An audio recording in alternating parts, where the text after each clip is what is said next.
complex industrial system, right? So we need a better system for our fathers, for criminals, for people within our community. It should be us policing our people, not somebody from outside that does not understand our pain. Because what you guys have done is you guys went through slavery, traumatizing and everything, and boom, you guys throw us out to the wolves and like, oh, you know what? You're guilty. You're this. You're this. You're this. You didn't even give us a time to even heal. You know what I'm saying, though? But when it's 9/11, you say don't forget that shit. But you know what? When I say it's inside job, when I said that Bush did it, oh, you know what? You're crazy. But you can't just say that. Oh, what do you forget 9/11? But also forget slavery. Forget it happened. Forget. So every time when it comes to black issues, people want to sweep underneath the rug. Or I feel like when we represent ourselves, they quickly like people don't not necessarily sympathize with us, but it's more like get over it. That's the undertone. It doesn't matter who's speaking it. It even Biden, Kamala Harris. It doesn't matter Obama. It doesn't matter who's saying it. It's always like get over it. You feel me? It's never like okay, you know what they did with Germany, what Germany did with Nazi and with the Jews, right? Where they did properly, they reimbursed them. You see here in the States today, when you see anything about Jews, it's anti-Semitic. But when you say anything about black people history, I don't hear anybody saying anything about anti-Semitic. Oh, and do you know that the real Jew is a black people? It's black peoples. If you go down the history, the real Jews are black people, and Jews is not a race. Okay. By the way, you know, it's I think you should. Sorry. You should use the words Israelites. Israelites. Yeah. Sorry, the J word. Sorry. Israelites. Yeah, if you look at the true Israelites were Ethiopian. Yes, that's what I'm trying to say. So again, in Ethiopia, they did. That's what I'm trying to say. Speaking of that, sorry, that's why I said that. That's recently, a plane came with a lot. Let me say something. Israeli, the reason I use the word itself is because I want whoever's hearing this, Mike Zuckerberg, whoever this on YouTube. If you think about it, if you do your own homework, how am I going to be anti-Semitic to my own people if I'm speaking on it? That's a hypocrisy. That's hypocrisy. So you blocking me or you shadow banning me for that's like me saying the N-word and you banning me for saying the N-word. That's how BLM is a Marxist. Equivalent to it.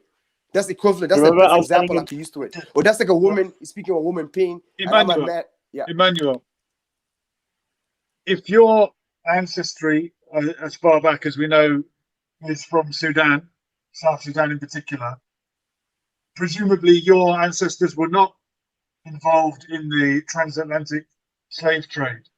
No. So why is it on you to defend attacks on black people in the Americas any more than myself? As presumably your ancestors and my ancestors were both not enslaved in that particular slave trade.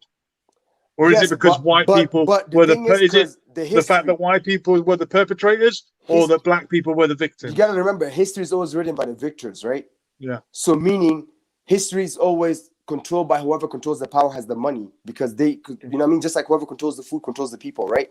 So if you control the information, who am I to say, hey, you didn't lie to these people and brainwash them and say, hey, your fellow Africans sold you guys. So sometimes when I ask black people or Americans, I say, hey, when they tell you, hey, we sold you or Africans sold you to America, who's to say that's not a lie? Because we didn't write the history, right?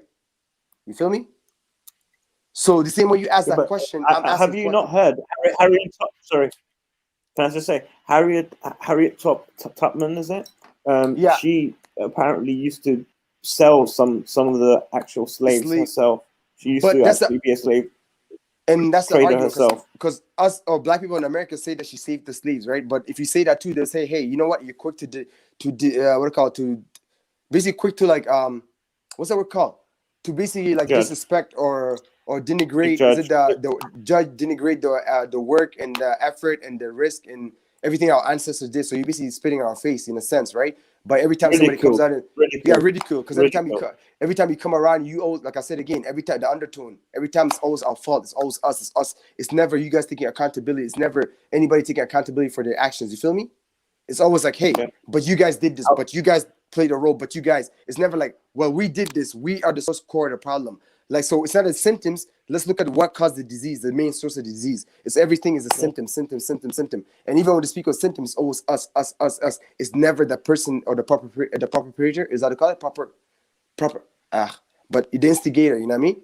Or the person that caused the damage, you know what I'm saying? Yeah. So that's why I say to you, that's why when Africa is getting dragged into it, where you say, why is it any responsibility for a person from you, like a London, a person from Persia, to speak on rights of people that are getting oppressed? So their answer is like, hey, you know what? you guys did that to us. So now it becomes like, hey, I gotta defend myself. Also, in defending that, no, I'm standing for you. I'm representing you because I'm also a fellow black person. I'm also a fellow person that got enslaved by Egyptians or by Muslims or by Arabs or by French, by Belgians when they came to Sudan or they came to Congo, right, or to East Ottomans. Africa. By Somalians, yeah, Ottomans. Ottomans, yeah, Turkish Empire. Also by Somalians when they got invaded, or Eritreans when they got invaded by Italians, right? And that's why till this day you can see how in their foods, their spaghetti. We talk a lot about white guilt, and slavery is synonymous with the transatlantic slave trade and white Europeans enslaving black Africans. But you've mentioned a couple of other empires who are guilty of the same crime. So do you look to the Arabs and say, I want recompense, we want reparations, just like is asked of the white Europeans in North America? Like every African country that has been enslaved or have been raped, their ancestors have been raped, all that stuff that happened and bloodshed, all this, even till today, like the slavery goes on. I feel like they should, and that's why most Arabs or most Sudanese, and that's why as Sudan, our war's always been versus the Arabs because of religious war, right? Our old war's always been just like Palestinians and Israel. It's always been a religious war, spiritual war. Because for us, it's always been, hey, you guys came conquered. Just like. Can I ask? Are you? You say you're Christian? Is that Coptic or are you Coptic? What do you mean Coptic? Catholic? Yeah, Coptic. Coptic is the Egyptian Christians, man. Oh, the Egyptian? No, I'm just saying. When I say Christian, he's kind of Egyptian Catholic, no? No. I'm just Christian in general. Just, you know what I'm saying, though? Because my point is, unless you subscribe to a certain domain specific, like I'm an Anglican or I'm a 7 days or I'm a Mormon, unless you do that. But my point is, as a Christian, just the idea of them bringing Christianity to Africa, right? You know what I'm saying, no? Or just the idea of them bringing Islamic to Africa. What I'm saying is before that we had spirituality. We didn't have none of that stuff. You feel me? Because we weren't praying to God. We weren't praying to Jesus. We had spirituality, right? So my point is, they came and brainwashed us, say this is evil, voodoo, they changed, they say it's voodoo, this is this. Nah, that's how we communicate with our ancestors. We had traditions, but they'll say it's voodoo when you write on the wall, you scribe in the wall, all that stuff. And now they're saying that, oh, but that's hieroglyphics. And now it's getting sold for thousands of dollars or getting kept in a museum in Europe, and people are paying money to see that. And I'm saying that, like, well, when we communicated, you guys basically just robbed us of our nature, our innate nature, and said it's evil. But yet you guys are using that to make money, and now you guys are studying it and say you guys are going back to history. So you guys brainwashed us, and then now you guys don't even want us to go back to who we used to be. You know what I'm saying, no?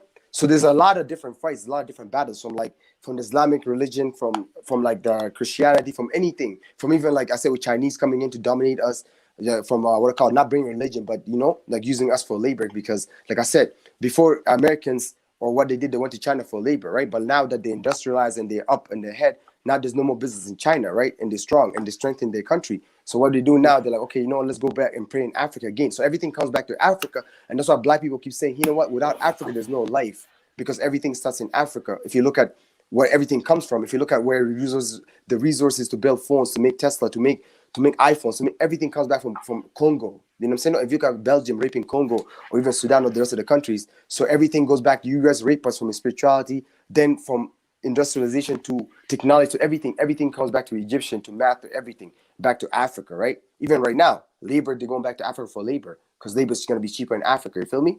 But guess what? The resources coming from Africa to make Tesla, to make phones, to make the devices, to make anything we speak on, right? So that's why black people constantly harp on this idea of, hey, fuck the symptoms. What about the main cause? When are you guys gonna be responsible for what you guys have done to us? When are you guys gonna get the fuck out of the continent? When are you guys gonna get out of here? Leave us the fuck alone. Because if you guys would have left us alone, you don't think we're gonna be ahead? You guys are coming to us for resources.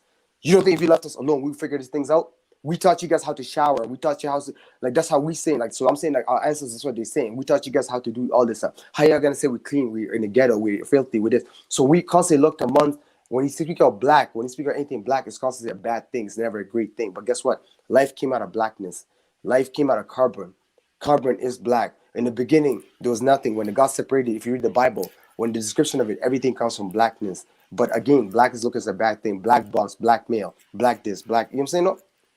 Actually, you're right. Dark energy and they say dark matter is still, well, we don't understand it. We can't explain it. It's so everything comes. You know what I'm saying? No? It's a mystery. The black hole's a mystery. Melanin is only found in a black person. Melanated, like the dominance of it in a black person. Carbon, mainly black, right? It's powerful. Yeah, black is a powerful. The black, I think even if you look at the Mecca's black. The black cube. yeah, bro. It's It's black not is white. You know what I'm saying? Like everything, even the nose, like his Sphinx, they cut down their nose, black. Like everything that's black, they're yeah. trying to hide it. They're trying to, but yet they come to us for everything, for food. They still go. Look at right now. You still get food from Africa. You still get food from Africa, right? But that's what I'm saying. Like Yeah. majority of resources in Africa, right? Africa has the world's most resources. Africa has every train you could think of in the world. It has snow, has mountains, Blood has diamond. desert, Have you not seen has blood diamond? blood diamond. He has diamonds, gold, anything you want to find in this planet, you can find it back in Africa. You go to Africa, find whales. Come on, think about that.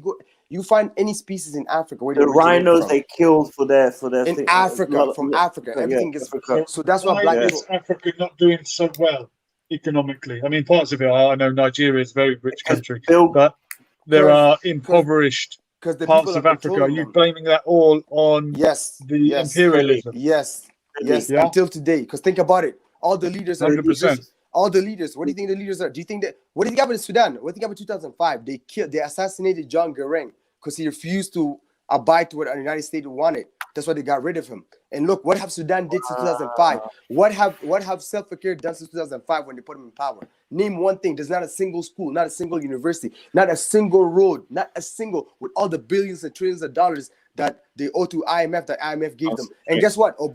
Trump just asked Sudan to pay $100 million, wasn't it, to get removed from the terrorist list? Not even like a month ago. Sudan had to pay a month or 100 million, I think, to get off to get off the terrorist list. I didn't know Or they're about gonna that. The Muslim ban. or they sanction Sudan. Like think about that. Or they I sanction. didn't know that. Like it's crazy, bro. Like I'm saying, there's a lot of things that happen behind closed doors. Like, and we end up being the is mad. victim, right? We end up being the victim of it.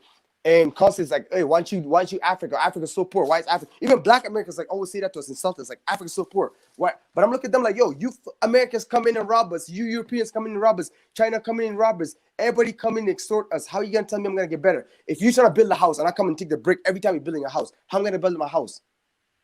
Every time I'm coming in, you come through. China comes through. Europe comes through. Arab come through. Everybody comes through. Does that? How I'm gonna build a brick? I'm trying to build my house. Y'all keep coming to. How I'm gonna build my nation? And you guys look at this like I'm poor. No, you taking my cocoa and you gotta come make chocolate and sell it to me for triple the price. Okay, but you using labor. You choose child labor to do that. You Nike. I could name Elon Musk. You doing all that. You say you're from South Africa, but extorting people, your own people, bro. How's that fair? And you tell me, and you look at me like I'm a piece of dirt. Oh, like Obama said, like, I don't want a shithole. Like, not Obama, Trump said shithole. How am I a shithole when you're robbing from me? I'm a shithole, but your resources come from me. So if you come to my house to steal a bed to go sleep on, how you gonna call my house a shithole? You need to come to my house to steal a bed, to steal a couch, to steal a light, to steal everything, to steal generators, to steal computers. But I'm a shithole. I live in a shithole because you left my house empty, but you robbed me. That's not logical, but they can't see past that. Like I feel like most people can't see past that and say, hey, the basic math, like, yo, we're robbing you, we're robbing you now, you're homeless, and we understand why you're homeless. You're not homeless because you're homeless. You're not homeless because you choose to be homeless. You're homeless because we the people, we the certain countries are going in and extorting you. I mean, you've taken it into a really different direction. Hi, Omar. But there was a foundation, the Microsoft, who'd go to Africa and test on the African people, and I've seen these. I believe that, yeah. By the way, guys, there's something called Global Lies on Instagram. Check it out. There's some information, happens to be true, happens not to be. It's your decision. But how you doing, Omar? It's good to see you, bro. Welcome, Omar. What's good, Omar? Are you agreeing with what Emmanuel's been saying?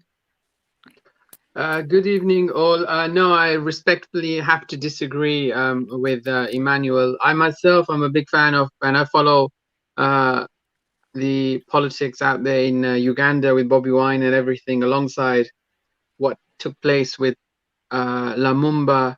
I'm fully aware, and also I'm, I guess, someone who is enamored by Malcolm X, and the main story of Malcolm X is what most Black people miss.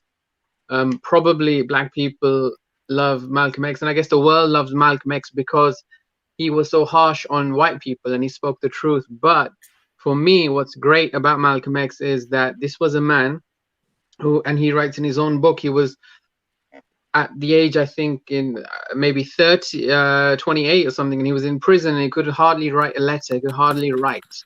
Mhm. And he was so ashamed of himself that he was involved in criminality. He started to improve his knowledge, and then he got worldwide fame to the extent 10 years later he was standing at the United Nations speaking to every leader on earth.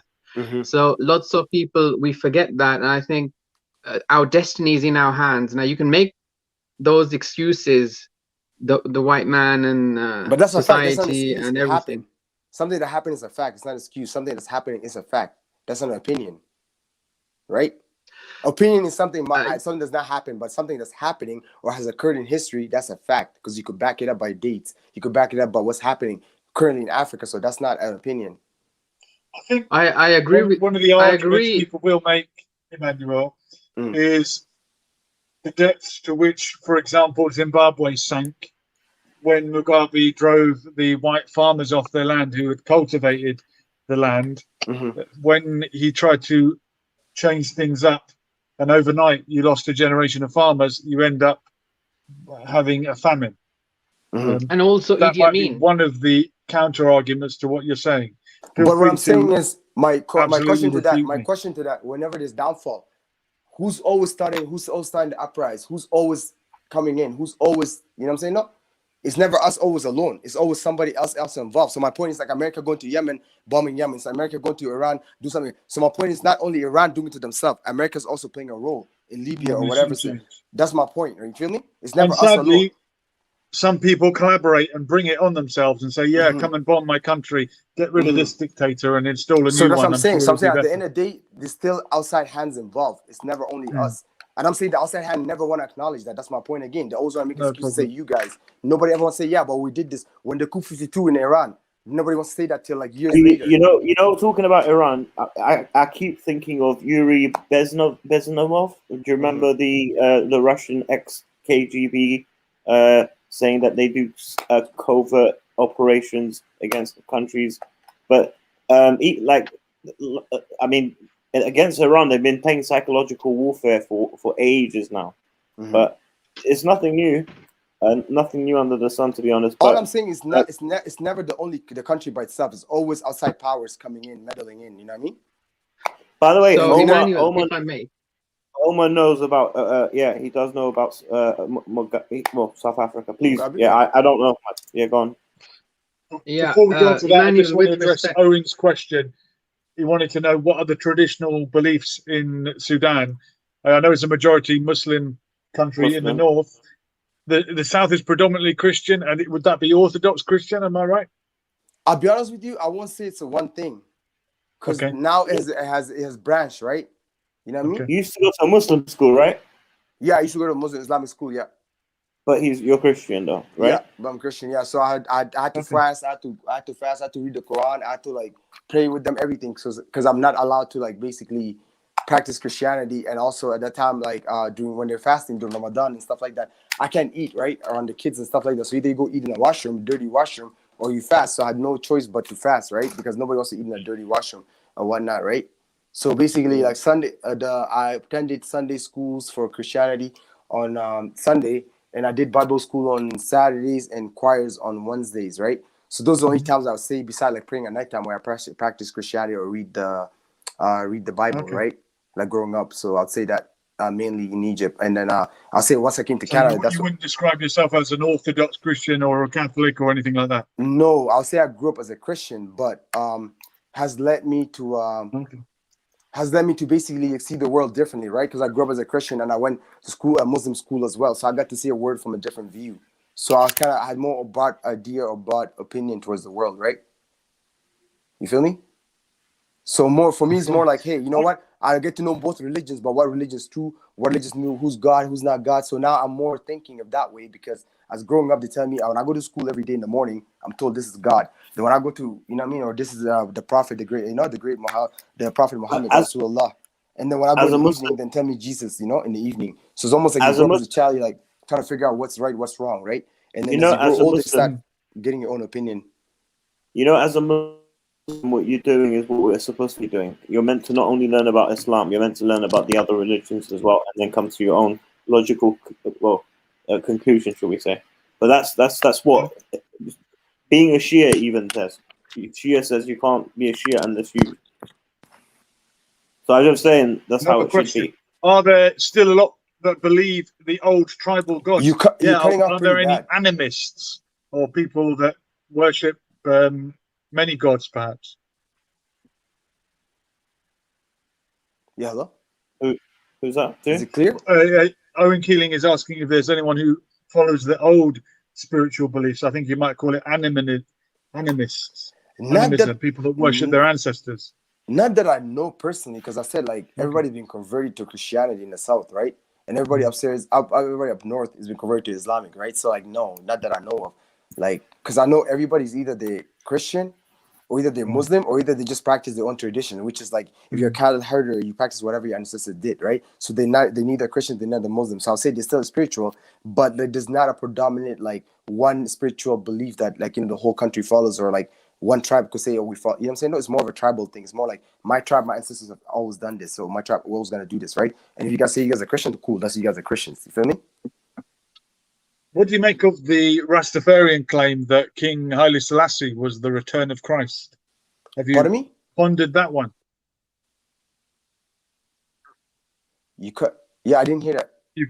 For the Rastafarians, it's echoing pretty bad. Just one second. sorry, Haile Selassie is the return of Christ. It's echoing. I don't know if you can hear me. It's echoing very, very bad. 1 second. I'm trying to figure out. 1 second. Let me see if we sort that for you. Santa, are you hearing me? Yeah, now it's clear. Yeah, it's clear. Okay. Have you come across many Rastafarians? I know there's a lot of Jamaicans in Canada. Yeah, I have. Yes, I have. I've came across some Rastafarians. Yes. Does it tempt you? Are you impressed by their Pan-Africanism? Yes and no. Because like I said, for me, it was mainly like when it comes to Black people issues, like I said, I'll just look at it as a simple issue. Like I keep saying again, it's simple issues, just a matter of like, hey, we all know what we need to do in this world, because it's an everybody issue. Because like, just like how in Canada right now, with people being oppressed here with the current climate of COVID and all that stuff, right?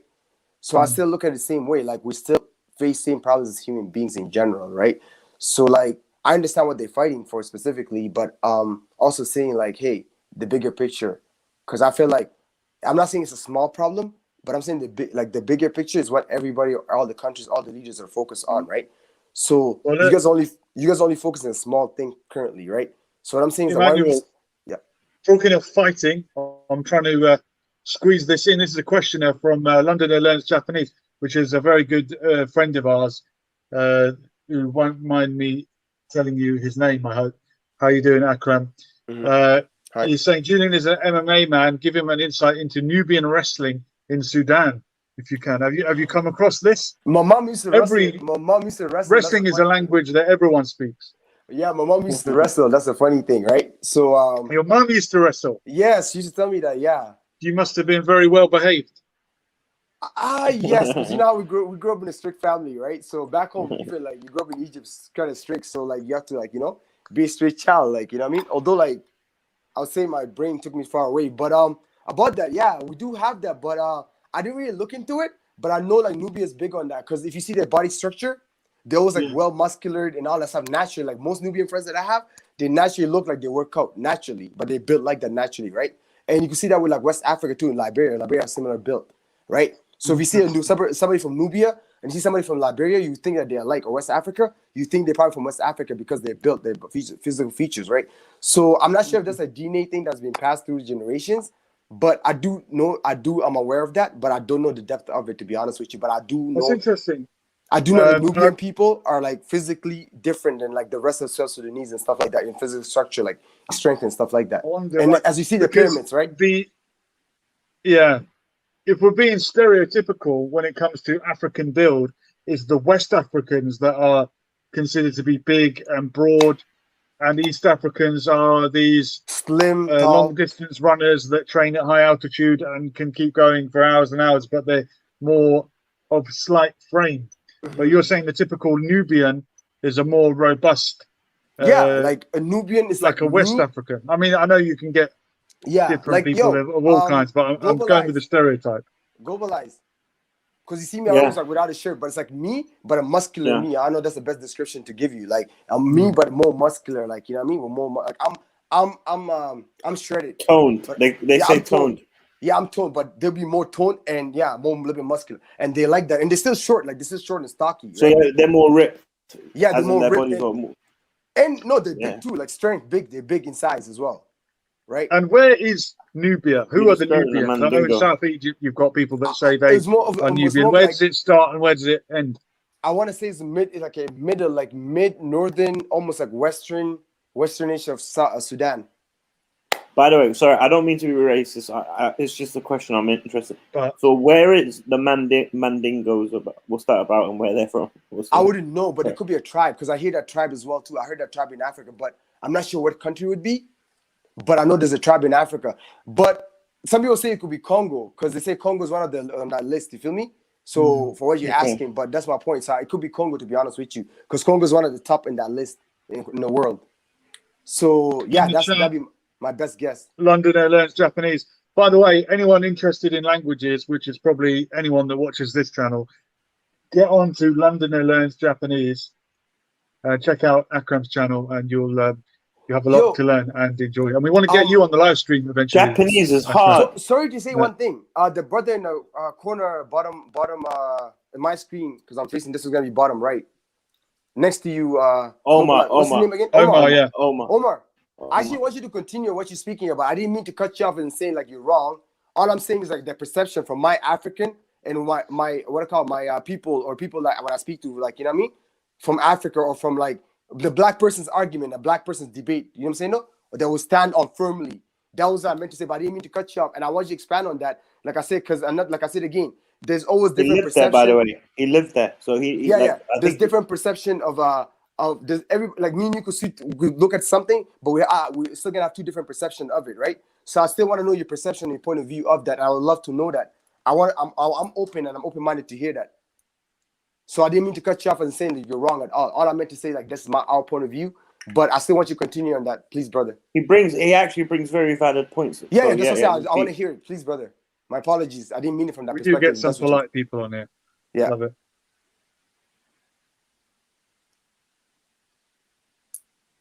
Go on, Omar. You're back in. Oh, wait. Hold on. Have we muted Omar? Yeah. So, Omar, I muted you. Can you? You're in. Go ahead. Thank you very much.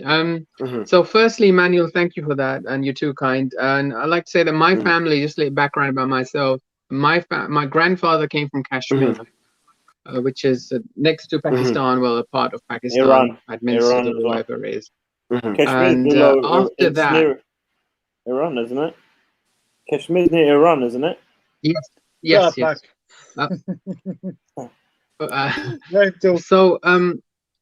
So I myself, I was born in Peterborough, and I grew up in Luton, a town here. And when I was growing up in this town, we of Indian or Asian origin were referred to as blacks. And I distinctively remember myself and a black friend, we were told by the teacher, why don't you two black boys come and take a seat here?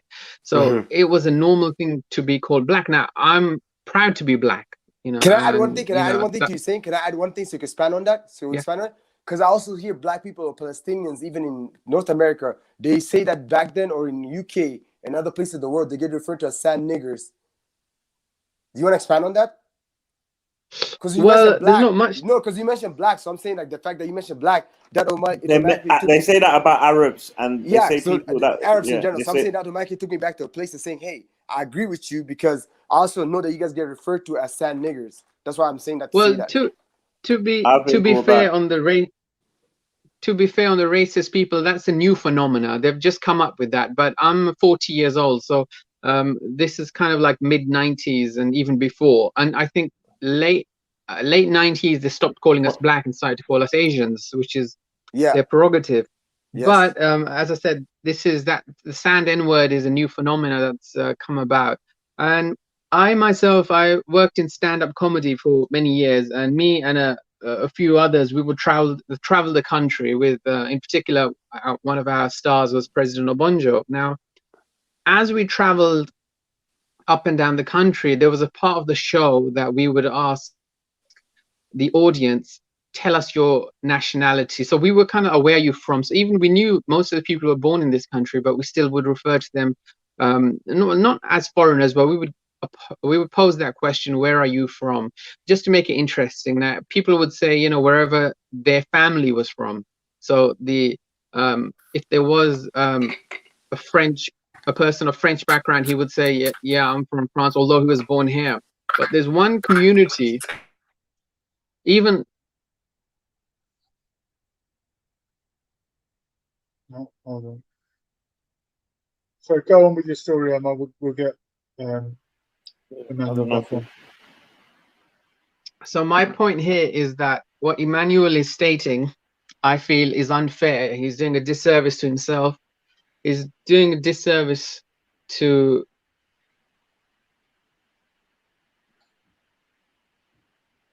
many others.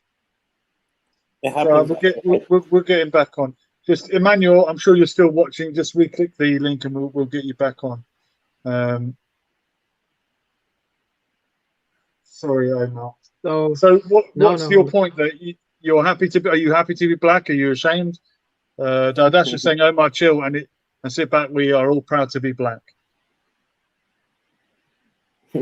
Well, I think the point is in the West, in European countries, to be other than white is to be black in some context. Well, to be fair, I don't think I'm not sure, but I think Saudi Arabians are kind of distinctively and quintessentially Arab, if I'm honest. Of course. But, well... But Iranians don't consider themselves Arab. Yes, motherfucker died. Why are Iranians Aryans? We got you. Why do Iranians call themselves Aryans? That's what I'm confused about. Well, that is a good question for another show, I think. Yeah. But going back to what I was saying, Emmanuel, almost kind of like I'd be interested in your response. So when we would pose this question to all, they would say, hey, you know, the guy would say, oh, I'm from Yemen, or I'm from, although the person was born here or was born in Europe somewhere, the person would say, no, I'm originally from Saudi Arabia or whatever. But there was one community that always said, I'm English. And so me being Asian... Omar, by the way, Dardasha is from Yemen. I hope you know that and are aware. Oh, I had no idea, but welcome to Dardasha from Yemen. Well, hi, Dardasha, by the way. Sorry. You know, I never say hi. So a couple of miles from Africa. And the exchange of population between Yemen and the Horn of Africa has been consistent over the years. I'm sure there's African blood in Yemen and Yemeni blood in the Horn of Africa. It's cutting off. Well, it can be. Well, maybe there's some Yemeni blood in the royal